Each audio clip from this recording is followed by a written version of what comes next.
বৰ্তমান মই উপস্থিত আছোঁ চেলেংহাট লুখুৱাখনত আৰু এয়া হৈছে অখিল গগৈ নিজৰ জন্মস্থান আৰু এই লুখুৱাখনত জাঁজি আৰু পুঠি নদীয়ে এক সংহাৰী ৰূপ ধাৰণ কৰিছে। এতিয়া বানৰ পিছতহে প্ৰকৃত ছবিখন এতিয়া স্পষ্ট হৈ পৰিছে, কাৰণ ঘৰসমূহৰ মাজত একাঠো বোকা হৈছে আৰু তেওঁলোকে অতি কষ্টৰে এই ঘৰসমূহ থাকিবৰ কাৰণে তেওঁলোকে পৰিষ্কাৰ পৰিচ্ছন্নতা কৰা পৰিলক্ষিত হৈছে আৰু সকলো পিনে দেখিব যে এক ধ্বংসাৱেশ আৰু আপুনি দেখিছে যে কিতাপ বহি সকলো বানে তছনছ কৰি থৈ গৈছে।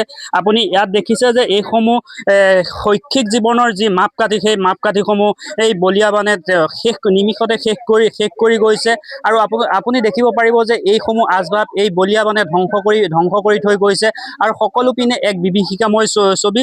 যোৰহাট চেলেংহাটৰ লুখুৱাখনত এই বানে সংহাৰী ৰূপ ধাৰণ কৰিছে আৰু ভঁৰালত যি সাঁচতীয়া ধানসমূহ আছিল, সেই সাঁচতীয়া ধানসমূহ বলিয়া বানে শেষ কৰি থৈ গৈছে আৰু যি অৱশিষ্টখিনি আছে, সেই অৱশিষ্টখিনি তেওঁলোকে শুকুৱাৰ প্ৰয়াস কৰিছে, কাৰণ তেওঁলোকে এই অঞ্চলটো বৃহত্তৰ অঞ্চলটো কৃষিপ্ৰধান অঞ্চল আৰু কৃষিপ্ৰধান অঞ্চলটোৰ যিসমূহ সা সামগ্ৰী আছিল সকলো বানে শেষ কৰি থৈ গৈছিল। মোক সজীৱ সতীৰ্থ সত্যই দেখাব যে এইসমূহ ধান এতিয়া পানীৰ তলত গজালি ওলাই গৈছে আৰু সম্পূৰ্ণৰূপে নষ্ট হৈ গৈছে। কি দুৰ্দশাপূৰ্ণ এক পৰিৱেশে বিৰাজ কৰিছে লুখুৱাখনত আৰু বানৰ পিছত যি ছবিখন স্পষ্ট হৈছে, এই ছবিখন আপুনি দেখিলে মন কৰিব যে সেয়া সকলো শেষ আৰু সকলো পিনে এক বিভীষিকাময় পৰিৱেশ আছে। মই এগৰাকী বাইদেউ আছে, আমি তেওঁৰ পৰা জানিবলৈ চেষ্টা কৰিম। হঠাতে আহিল বান, শেষ কৰি থৈ গ'ল সকলো, চব শেষ কৰি থৈ গ'ল আৰু সেইদিনা যেনে তেনে ল'ৰা ছোৱালীকেইটা লৈ ওলাই আহিছোঁ আৰু কাৰেণ্টটো সেইটো সময়ত গুচিয়ে গ'ল। চবফালে আন্ধাৰ আহি পেলাই যিটো স্পীডত মানে পানীটো আহিছে নহয়, মুঠতে যেনে তেনে ল'ৰা ছোৱালীকেইটা লৈ ওলাই আহিছোঁ। তাৰপিছত দদাইদেউ খুৰীদেউ ল'ৰা তেহেঁতি নিচৰা হ'লে মানে আমি ভিতৰতে সোমাই থাকিলোহেঁতেন, মানে ইমান পানী। তেহেঁতি খুব হুলস্থুল কৰিলে, তাৰপিছত আমি ওলাই গৈছোঁ। আপুনি ভিতৰতে সোমাই গৈছে, সকলো শেষ হৈ গৈছে, সকলো শেষ, একো বাকী নাই, মানে একো বচাবতো নোৱাৰিলোৱে, চব শেষ। আকৌ এতিয়া কি কৰিম মানে একো ভাবিয়ে পোৱা নাই আৰু তাৰমানে বানে শেষ কৰি থৈ গ'ল চব। হয়, এই নিশ্চয় দেখিছে আপুনি। মই আকৌ এবাৰ মোক সজীৱ সতীৰ্থক দেখুৱাম যে এই শৈক্ষিক জীৱনৰ যি মাপকাঠি, সেই মাপকাঠিসমূহ বলিয়া বানে ধ্বংস কৰি থৈ গৈছে। আপুনি দেখিব যে এইসমূহ কিতাপ পত্ৰ সকলো বানে শেষ কৰি থৈ গৈছে। আপুনি দেখিব যে আৰু তেওঁলোকে এতিয়া শৈক্ষিক জীৱনৰ বাবে যিসকল শিক্ষাৰ্থী আছে তেওঁলোকে হাহাকাৰ কৰিব লগা হৈছে। এতিয়া তেওঁলোকে নিজৰ আপোন ঘৰখনৰ যি বিধ্বস্ত ছবি, সেই বিধ্বস্ত ছবিসমূহ এতিয়া বানৰ পাছতে স্পষ্ট হৈ পৰিছে আৰু নিজৰ আপোন ঘৰখন তেওঁলোকে এতিয়া পুনৰ পৰিষ্কাৰ কৰি ইয়াত থাকিবৰ বাবে তেওঁলোকে যত্ন কৰিছে, কিন্তু সেয়াও তেওঁলোকৰ বাবে অসম্ভৱ হৈ পৰিছে, কাৰণ বলিয়া বানে সম্পূৰ্ণৰূপে ঘৰখন ধ্বংস কৰি থৈ গ'ল। মোৰ সহযোগিত আগলৈ আহিবলৈ অনুৰোধ, এইদৰে বিভিন্ন আচবাবসমূহ বলিয়া বানে উটুৱাই লৈ গ'ল। ইয়াত আপোনাৰ ঘৰৰ মুধচলৈকে বান সোমাইছিল আৰু শেষ কৰি থৈ গ'ল এই লুখুৱাখনত। আৰু লুখুৱাখনৰ ৰাইজে এতিয়া এক হাহাকাৰ কৰিব লগা হৈছে। সকলো পিনে এক বিধ্বস্ত পৰিৱেশে বিৰাজ কৰিছে। মোক সজীৱ সতীৰ্থক অনুৰোধ জনাম যে আমি আগলৈ যাবলৈ চেষ্টা কৰিম যে এইদৰে যিসমূহ বলিয়া বানে ধ্বংস কৰি থোৱা অৱশিষ্টখিনি তেওঁলোকে ৰ'দত শুকুৱাই সেইসমূহ ব্যৱহাৰ উপযোগী হয় নে নহয়, সেইসমূহ তেওঁলোকে এতিয়া পৰীক্ষা কৰাত ব্যস্ত হৈ পৰিছে। জীৱন যুঁজত নামি পৰিছে। শূন্যৰ পৰা তেওঁলোকে আৰম্ভ কৰিব লাগিব আকৌ জীৱন। বলিয়া বানে শেষ কৰি পেলালে সকলো সা সামগ্ৰী, কৃষি পথাৰ, পশুধন সকলো শেষ কৰি পেলালে।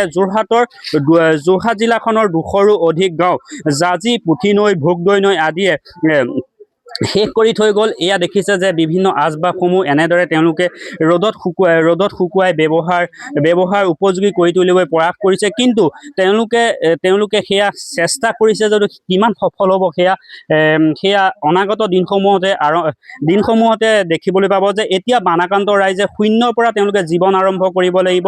তেওঁলোকে আকৌ জীৱনটো আৰম্ভ কৰিব লাগিব, কাৰণ বলিয়া বানে বানপীড়িত লোকসকলৰ জীৱনৰ যি মাপকাঠি, জীৱন গাথা যি জীৱন ধাৰণৰ প্ৰণালী সকলো শেষ কৰি থৈ গৈছে। এই বলিয়া বানে লুখুৰাখনত এক প্ৰকাৰ বিধ্বংসী ৰূপ ধাৰণ কৰিলে বুলি ক'লেও ভুল কৰা ৰূপ ধাৰণ কৰিলে।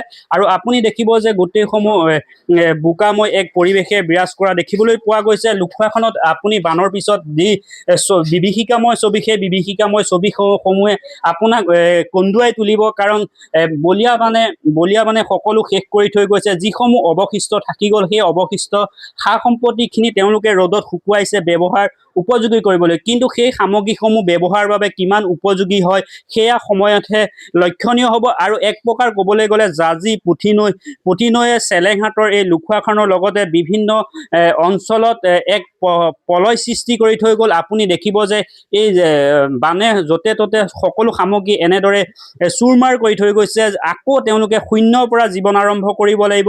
এই বলিয়া বানৰ বিভীষিকা ছবিসমূহে এতিয়া সকলোকে কন্দুৱাই তুলিছে। মই দাদাৰ পৰা অকণমান জানিবলৈ বিচাৰিম যে পূৰ্বতে এনেকুৱা বান আপোনালোকে দেখিবলৈ পাইছে?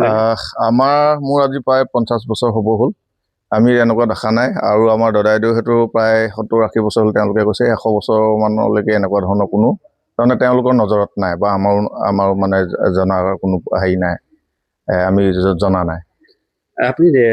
আমি আহি সোমাই আহিছোঁ যে সকলো বস্তু শেষ, ধানৰ ভঁৰাল শেষ। আমি মাত্ৰ আমাৰ ঘৰখনত আমি যৌথ পৰিয়াল হিচাপে আছোঁ।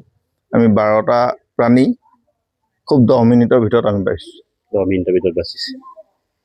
হয়, এক দুখ লগা পৰিৱেশ। 10 মিনিটৰ ভিতৰত তেওঁলোকে ইয়াৰ পৰা গৈছে আৰু 12জনে 10 মিনিটৰ ভিতৰত প্ৰাণটো লৈ পেলাই তেওঁলোকে জীৱন ৰক্ষা কৰিবলৈ সক্ষম হৈছে। বলিয়া বানে শেষ কৰি গ'ল। এই অঞ্চলটোত বলিয়া বানে ললিত গগৈ নামৰ এজন ব্যক্তিক উটুৱাই লৈ গৈছিল আৰু পাছত তেওঁৰ মৃতদেহ উদ্ধাৰ কৰা হৈছিল। এয়াই হৈছে লুখুৰাখনৰ এই বানৰ বিভীষিকাময় এক দুখ লগা ছবি।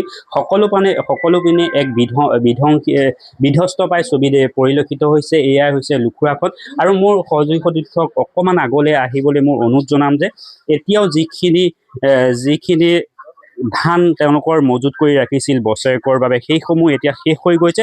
যি অৱশিষ্ট ধান বাচি গৈছিল সেইখিনিও তেওঁলোকে ৰ'দত শুকুৱাই খাবৰ বাবে উপযোগী কৰি তুলিবলৈ চেষ্টা কৰিছে। ভঁৰাল ডুবি শেষ, সকলো পিনে শেষ। এয়া শিৱসাগৰ সমষ্টি বিধায়ক অখিল গগৈ ঘৰো বানে তছনছ কৰি থৈ গৈছে।